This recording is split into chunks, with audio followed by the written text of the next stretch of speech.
Shot and gay. Argentina's won the World Cup last December. I mean, for you watching, it was like a year ago, but for me, typing the script right now, it was like a week ago. I am extremely interested in Argentina, and I don't nearly do as much South America content as I should be. There are less than 7 reasons why I am doing Argentine content. 1. They have won the World Cup. 2. They have one of the best geographies in this world we live on. 3. They are a very large country which was very close to being a world power. So let's not waste any more time and lack a dive into this country's video. I know Hoser did a video on Argentina. I watch him, I'm aware. I'm doing my own video, you know? That's all I can say in life. Geography. Argentina is a nation in South America in the southern half of the continent. The southern half of South America is actually a geographic region known as the Southern Cone because it's cone-shaped and in the south. Argentina is about as southern hemisphere as you can get. Argentina has a total land area of a little over 1 million square miles, or about 2.8 million square kilometers. For a comparison, here it is on a map of America, Europe, and Asia. Seriously, it's a large country, and a lot of people don't realize that. In fact, it's the 8th largest country in the world. If you go by Argentine irredentism, Argentina also controls this slice of Antarctica, South Georgia and the Sandwich Islands, and most importantly, the Falkland Islands. I don't want to hear about this right now, because we'll get into that mess in a while. Oh boy. Not all of Argentina is wholly attached. A small part of the country is detached in the far south on the island of Tierra del Fuego, which you may have heard of before. Tierra del Fuego, or Land of Fire, is a medium-sized island on the bottom tip of South America. It's actually divided between 2 countries, a Chilean part, who has the majority, and Argentina, who has a minority of the island. Argentina borders 5 other countries: Chile to its west, Bolivia and Paraguay to its north, Brazil to its northeast, and Uruguay to its east. Plus, this is their flag with the Son of May on it. Their currency is the Argentine peso, which, doesn't really do well financially. Their GDP is a little less than $500 billion, but this is increasing, so in the future this will change. Hi, future peeps! Their GDP per capita is about $10,700, but then again, this is quickly rising. Hi, future peeps. The country has an interesting geographical rundown. Argentina has many rivers, but the main one is the Paraná River. Paraná? I think it's Paraná River, which is quite large and runs through the northeast, and it is one of the biggest in the world. Other rivers include the Paraguay River, Pilcomayo River, Uruguay River, and Colorado River. No, not that one. Salado River, Chubut River, Desaguadero River, and way more. I don't take Spanish, by the way, you might have realized that. However, one of the most important is actually this kind of small one right here, called the Rio de la Plata. To the layman, this little channel is nothing more than an estuary flowing out to the South Atlantic Ocean, but you couldn't be more flippin' wrong. It's a large estuary that is formed from the confluence of the Paraná and Uruguay rivers flowing out to sea. I'd compare it to, like, Taganrog Gulf in Russia. Wow, found another way to shoehorn Russia into another video. Jeez Louise, that's like a world record. Anyway, the Rio de la Plata's banks are similar to what happens in the Sea of Azov, where these little spits are formed along the coastline. Take Presque Isle, Pennsylvania, or this part of Poland, for example. The only difference in the Rio de la Plata, they don't seem to be pronounced as much, kinda South African. Anyway, when the Rio de la Plata goes inland and switches back to actual rivers again, there's a delta made of green, marshy ground and salt marshes and river islands. Basically, it's a lot of plains, and the closer you get to the rivers in this part, salt marshes.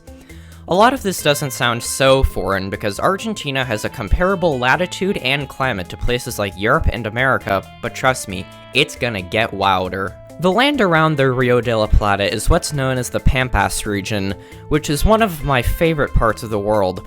It's basically a huge expanse of flat, low-elevation grasslands which are very fertile.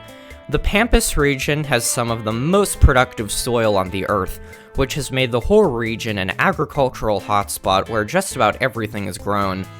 Uruguay gets the lion's share of this, with literally all of their country being within it, but Argentina gets a whole heck of a lot too. Brazil, a bit.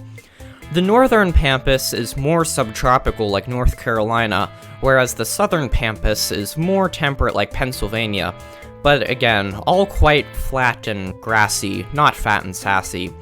I mean maybe, since approximately a third of all Argentine males are obese. Another defining feature of the Pampas frontier lands, where the Pampas meets mountains and hills, is this intermediate zone called the Cochillas. Cochillas are these large rolling plains that are often quite dry and peppered with shrubs and small trees here and there, perfect for grazing. Argentina gets more subtropical, humid, and greener the more north you go, which begins venturing into these more rainforesty parts of South America. These parts being inland are not as affected by temperature changes brought by ocean currents, so the hotter and steamier parts of South America are far more present in northern Tina. Now, contrary to popular belief, Argentina does not have tons of rainforest, barely any. However, they do have a tiny bit in the far north, most of which is just residual bits of the Amazon rainforest, none of which spills into Argentina at all. However, there are tinier rainforests in the foothills of the former, such as the Yacutinga Reserve, which is where Argentina's prized waterfalls are, Iguazu Falls. South of here is north-central Argentina, a massive region known as the Gran Chaco. It's mainly in northern Argentina and western Paraguay, but spills over a bit into southeastern Bolivia. This region consists of mostly minor hills and large plains with a warm, arid climate. It has tons of tall grasses and is akin to a slightly humid savanna, really. It's sparsely populated, mostly due to remoteness and a lack of rainfall. The north-central region also has the Salinas Grandes, a series of large salt flats that are often classified as bodies of water, which I don't really get. Shifting west, we get the whole western region of Argentina, which is surprisingly uniform upon first glance. Argentina's whole western area is the Andes Mountains, which make up their border with Chile. It's not like the land immediately goes from lowlands and then instantly juts into the mountains. There's a transition zone, a rugged hilly Piedmont. The best example of this is Los Cardones National Park, the semi-arid foothills of the Andes, dotted with cacti. Interestingly, Argentina's western Piedmont is also its wine country. Argentina is one of the largest wine producers on Earth, and specifically in the province of Mendoza. Wineries and vineyards sprawl all over the rolling rocky hills of Mendoza due to their unique pink grapes. As you transition into the Andes, you notice how incredible the mountains are, with an average elevation of about 13,000 feet. Obviously, they aren't the Himalayas, nor are they as spectacular or as prevalent as Chile's, but nonetheless are pretty magnificent and Yellowstone-esque. These mountains work their way down Argentina, all the way down to the bottom of South America, clinging to the western/Pacific coast from top to bottom. As a result of these lakes in this far western region are glaciers, ice fields, pine trees, temperate rainforests, glacial lakes, all sorts of cool stuff. This takes us to Patagonia. Patagonia is the southern half of Argentina, not just a line of jackets. Generally speaking, Patagonia stretches from the Colorado River to Tierra del Fuego in the south. Well, technically Ilote Aguila. Patagonia is a large region, about 400,000 square miles in area, like almost 2 Texases in size. Remember, we're only doing the Argentine portion. The Chilean portion has a whole other thing going on. We're doing the entirety of South America in a future video, don't worry, we'll get there. Anyway, the northern and central regions of Patagonia are mostly rugged because the Andes Mountains pass through it, especially the Argentine half, who actually gets the brunt of the Andes in Patagonia. Basically, think of it like this. Chile gets half of the Andes in the north, Argentina gets the other half of the Andes in the south. If you don't believe me, consult the topography map. The northern/mid-sections of the Pat Zone is made up of mostly badlands, very rugged hills, steppes, and temperate rainforests. Chile has the most temperate rainforests in the area, but Argentina still has a little. The very western border with Chile, you know, where the Andes are, has glacial lakes caused by the retreat of glaciers and snowmelt, and less often rivers. Some glacial lakes include Lago General Carrera, Lago San Martin, Lago Viedma, Lago Argentino, and way more. The far southwest of Argentina has the most famous Patagonian ice fields, and this is where Patagonia stops being temperate and actually becomes pretty chilly due to the cold winds blowing north from the Southern Ocean and, in turn, Antarctica. Also in this cold area are Magellanic penguins, conifer forests, beaches, the tree, and mountains and dry plains. What's interesting about the dryness of Patagonia, I know, I'm a real rib tickler, is that there's an identifiable reason for it. Zoom out, look. Think back to 7th grade when you learned about rain shadows. Winds from the Pacific blow towards the Andes Mountains and trap moisture from the ocean on this side of the Andes since, that's the side it's hitting, making it greener since it's receiving the water. Meanwhile, the eastern side of the Andes, Argentina's side, gets barely any since the western side hogs it all. This makes it much, much drier and gives it this arid look.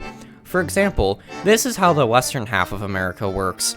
The tall, rocky mountains trap Pacific moisture on their western side, making the coast green and lush, whereas the other side is the Great Basin, hot, dry badlands. Same concept, different y-axis. Also, the Strait of Water between Tierra del Fuego and the mainland is called the Magellan Strait. The Strait of Water between Tierra del Fuego and Antarctica is called the Drake Passage, and this whole body is called the Scotia Sea. It's easy to see how great Argentina's geography is from the rundown. The real reason I give this nation such credence in terms of how well they could have done is not because of how great their soil quality is, length of coastline, population, or even resources. It's because of their navigable river system. Any would-be superpower must have a way to transport anything around their country in an efficient and fluid manner, a feature of the US. Look at how the Mississippi River branches off and hydrates every part of the country like veins carrying blood to a heart. Now look at Argentina, where basically no part of Argentina is more than a few hundred miles from a river. Not only that, but the country has just about every type of climate and biome there is, from rainforests and grasslands in the north, arid shrublands in the center, cordilleras and mountain ranges in the west, plains and marshes in the east, and badlands and glaciers in the south. A varied amount of climates and ecology are key to giving your country different resources in flora and fauna, which the Arg certainly has. This brings me to my next segment, who and what lives there? Argentina has a population of about 47.3 million, which is rapidly increasing. The capital city is Buenos Aires, which is located along the Rio de la Plata.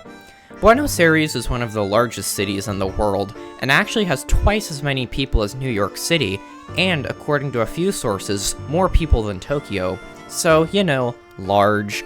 Other cities around Argentina include Rosario, the birthplace of Messi and Che Guevara, Concordia, situated along the banks of the mighty Uruguay River, Mar del Plata, a city of luxury known for its fisheries, Mendoza, a city in the Riviera that produces over 2/3 of the nation's wine, Bariloche, a Patagonian city nestled in the mountains along a glacial lake which may or may not be a hotspot for hundreds of Cordoba, tucked away in the center of the country with Spanish and Catholic architecture, plus a university, Salta in the far northwest in the valleys, Jujuy, located along this river, Neuquén, known for its orchards and fruit growing and being the self-appointed gateway to Patagonia, and Ushuaia, which isn't really a city but more of a large town, but it's located on Tierra del Fuego and called the End of the World. The main language of Argentina is Spanish, but a very interesting dialect rare in other parts of South America. The main dialect of Spanish there is called Rio Platense Spanish, which I don't think I need to explain the origin of the name. This variety has been heavily influenced by Italian due to the high amounts of immigration, which we'll get to later. Other Spanish varieties include Norteño, Guaneranico, Cuyano, and Central. I'm sorry, I had to look that up, but I must be truthful, and I don't speak Spanish. History. Listen, I am not doing a whole history of Argentina. Just brief stuff. Argentina has been inhabited by humans for about 11, 12, 13,000 years. The irredentists may say 17, but we've yet to find that out. The original Native American settlers were mostly hunter-gatherers, then evolving into farmers with pottery-making skills, like the Charrua and Guarani. People and agriculture was spread north to south and into Patagonia due to llamas and guanacos.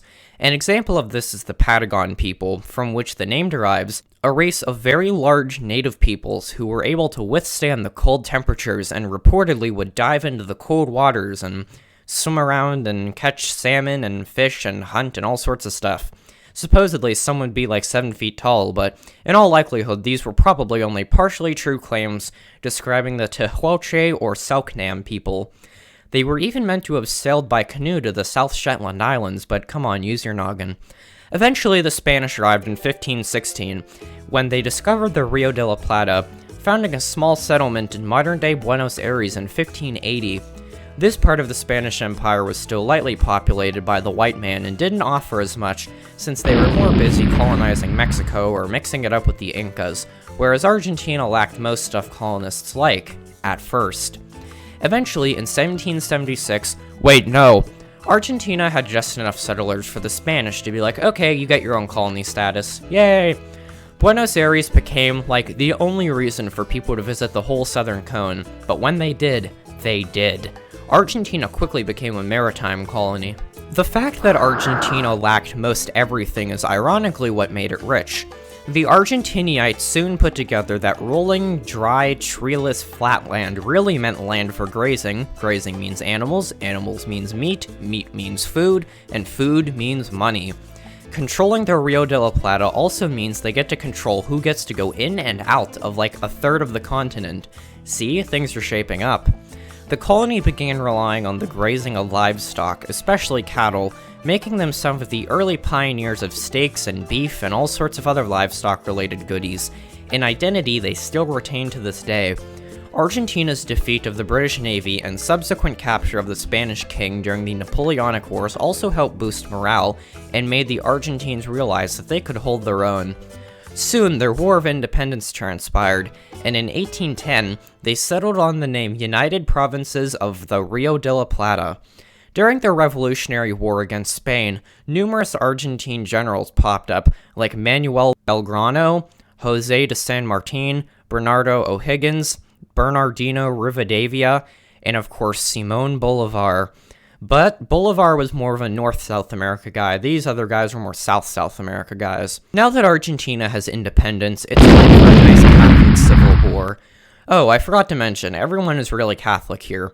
So this new Argentina couldn't decide whether it should be one solid unified country or a federation of multiple linked-together autonomous provinces, so they had a nice war. In the heat of the moment, showed in your eyes, in the heat of everything, Juan Manuel de Rosas snagged power and is like, I'm tired of wars, I will fix Argentina and unite us, but you have to let me be dictator first and play Hazel. So he did, until 1852. Under him, Buenos Aires really built up into a commercial hub and large port for the Western Hemisphere, but he also tortured a lot of rivals to death, so you decide. Eventually, the other generals got tired of his role and only caring about the city of Buenos Aires since there was, a whole other country with land.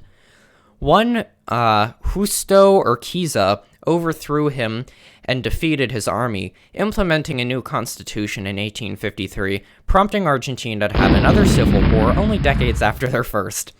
It split into the Argentine Confederation and the rump state of Buenos Aires, centered around, I think you know where. Eventually, the rump state got tired of playing, and Argentina was reunited in late 1861. Bartolomé Mitre inherited the presidency, switched their flag to their modern one, and renamed the country to just Argentina, and we're flying. I'd be remiss to leave out the gauchos, a whole population of cowboys that populated the plains of southern South America, but mostly Argentina, throughout the 1800s. They were expert horsemen who could command and lead horses like no other, often rebelling against all their governments and ran wild on the steppes of Argentina. They're sort of like Cossacks. How cool of a tie-in is that? They gained a cult following at the time and often became the subject of writing and folklore and wacky legends about cowboy warriors of Argentina.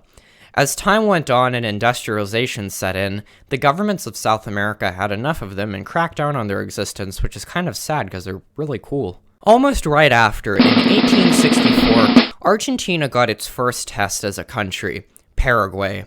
Paraguay was another former Spanish colony who had been getting uppity and turned into a military dictatorship, despite being smaller and having less people than everybody else. So who did they go to war with? Everyone around them at once. And you know what the terrifying part was? They were totally winning at first. Brazil, Argentina, and Uruguay rightfully saw them as a total crazy train and fought back against them in the War of the Triple Alliance. The war was won in 1870, and Argentina gained some land along with the others. After this war ended, it took a heavy toll on their population, but also made many Argentines more nationalist. This wave of patriotism prompted them to look south and see that Patagonia had yet remained unconquered. Totally takeable land, the last inhabitable in the Americas, in fact. Soon after, Argentina and Chile jointly began a conquest of Patagonia, spreading ever southward, fighting and crusading against the native tribes in a manner not too dissimilar to America's conquest westward. The conquest of the desert, as this began to get called, generated enough spirit and money for the nation that it fixed many of their economic issues, but came at the cost of thousands of innocent lives and cultures being replaced. In a very short amount of time, Argentina and Chile jointly conquered Patagonia, subjugating the native Mapuche people, who were large and strong enough to be a real thorn in the Latin American paw. However, mo money, mo problems.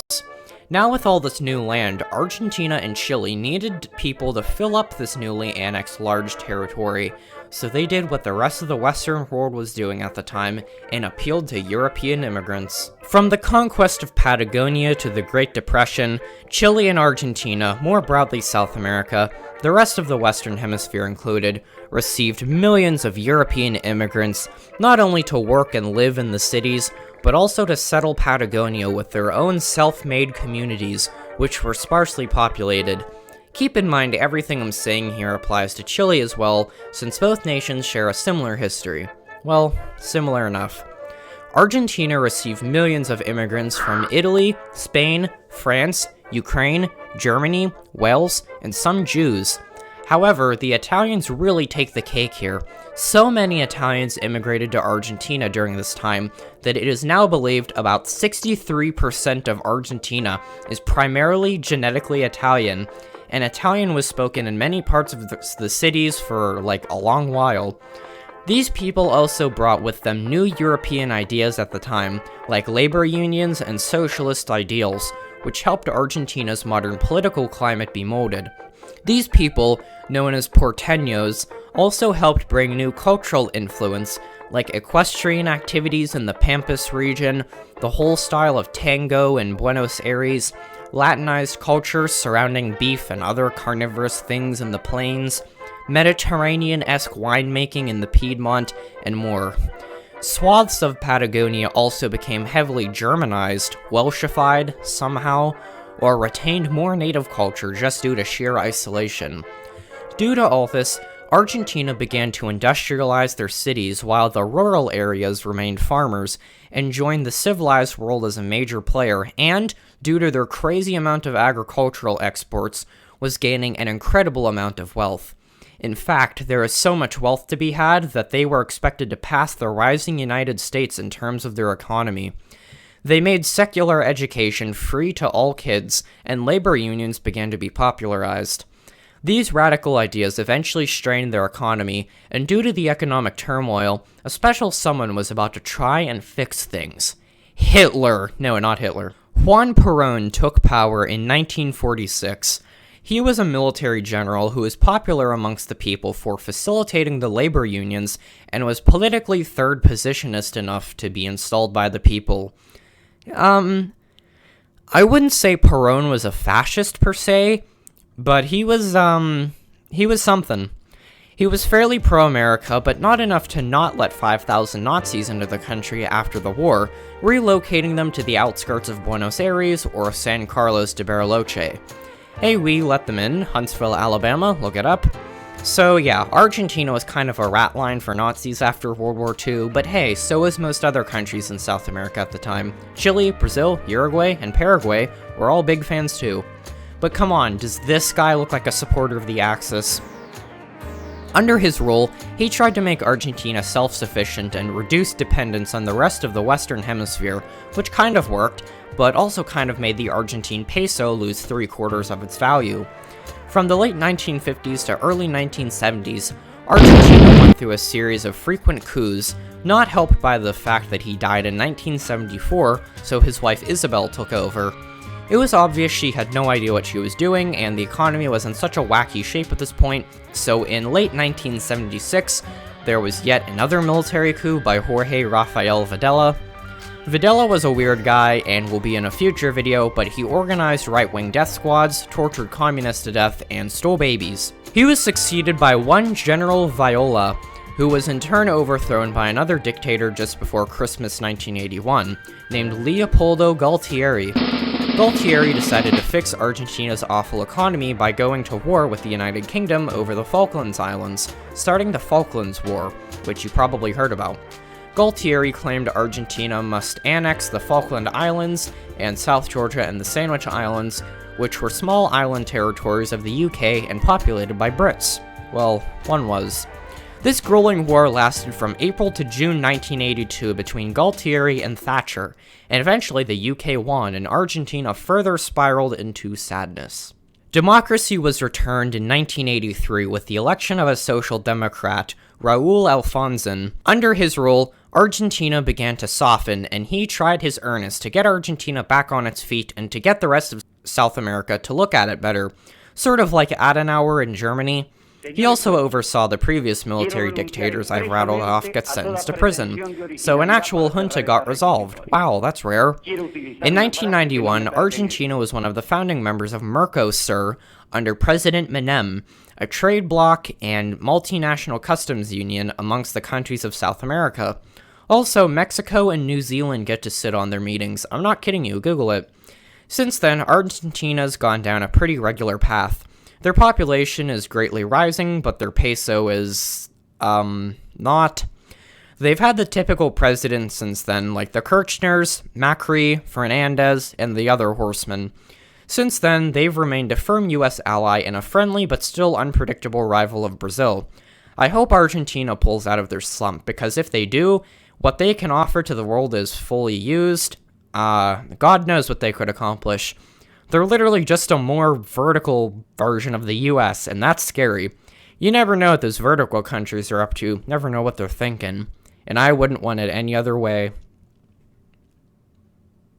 Evita! Oh, Eva Peron, God Queen!